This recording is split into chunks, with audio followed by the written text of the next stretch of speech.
It's ready to scrape. This is one phase of the operation where patience is very important in the way it affects the ease and quality of the workmanship. Depending on the kind of stripper and the number of layers of paint you want to remove, it should take from 5 to 20 minutes before you're ready to start scraping. But with a little experimenting, you'll know how long you have to wait by just looking at the surface. The stripper's been cooking for about 5 minutes. Look how it bubbles. It's coming off almost effortlessly.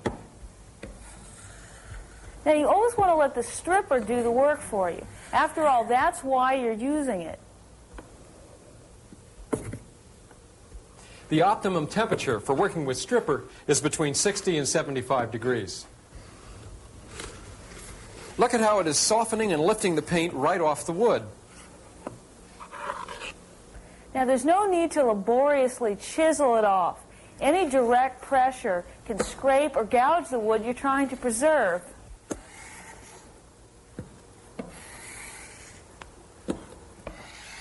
Now, take your time. Don't force it. Well, that looks good. I can tell by the pattern of this grain that it's white oak. Yeah, it's going to be beautiful. Part of the fun of refinishing furniture is discovering what kind of wood's been used. After a while, you get familiar with the patterns of the grain and how the tree's been milled. Stripping is a messy job, so we try to keep the work area clean by having a cardboard box around to consolidate the residue. Well, now that Avian's got 95% of the paint scraped off this top, we can move on to a liquid stripper.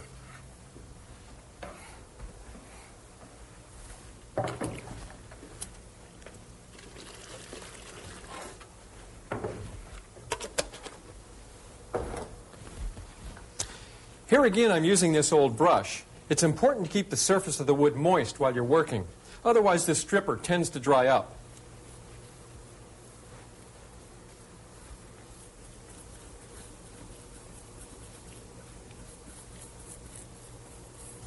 If you use the semi-paste one day to remove the paint and come back the next day with a liquid stripper, you'll find that the paint in the corners and the joints has had time to harden, and you will have that much more to do over again.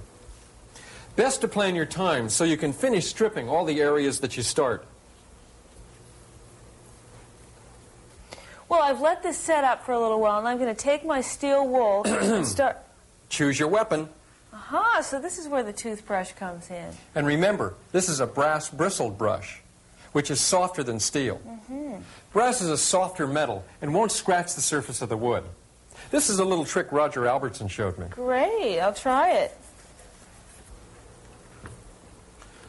Always keep the surface of the wood and the bristles wet with liquid stripper.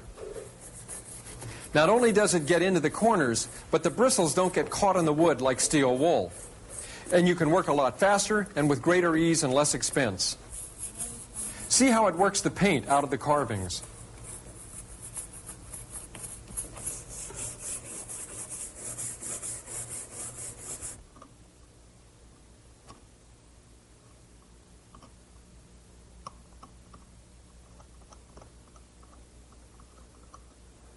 I like to keep 2 buckets of liquid stripper on hand, one that I use over and over again, and one that I save for a final rinse. Kurt, I've been brushing the hardware with this brush. It's fantastic. Where'd you get it? Well, you can get those at any hardware store or a grocery store in the pots and pans section. Great.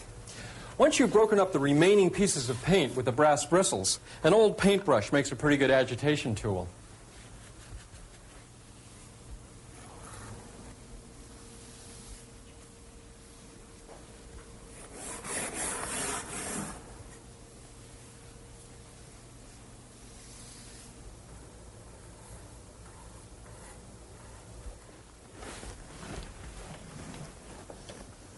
I'm using a squeegee here to wipe away the excess liquid stripper.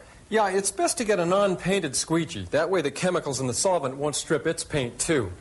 When working with veneer, if you work quickly, you won't have any chance of the stripper seeping into the cracks and lifting away the veneer.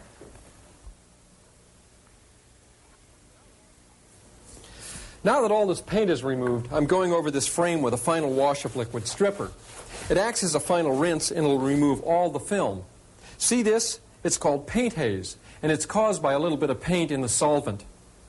Many times it's so transparent, especially on light woods, you never see it till you go to apply your final finish.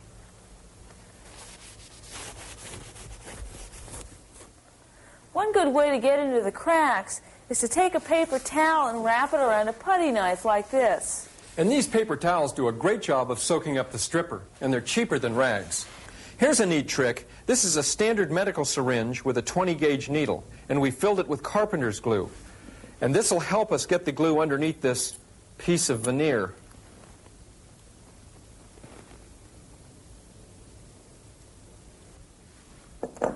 By pressing down, I can wipe up the excess glue that oozes out of this crack. Then put wax paper over it and weight it so the wood will be pressed together while the glue is drying.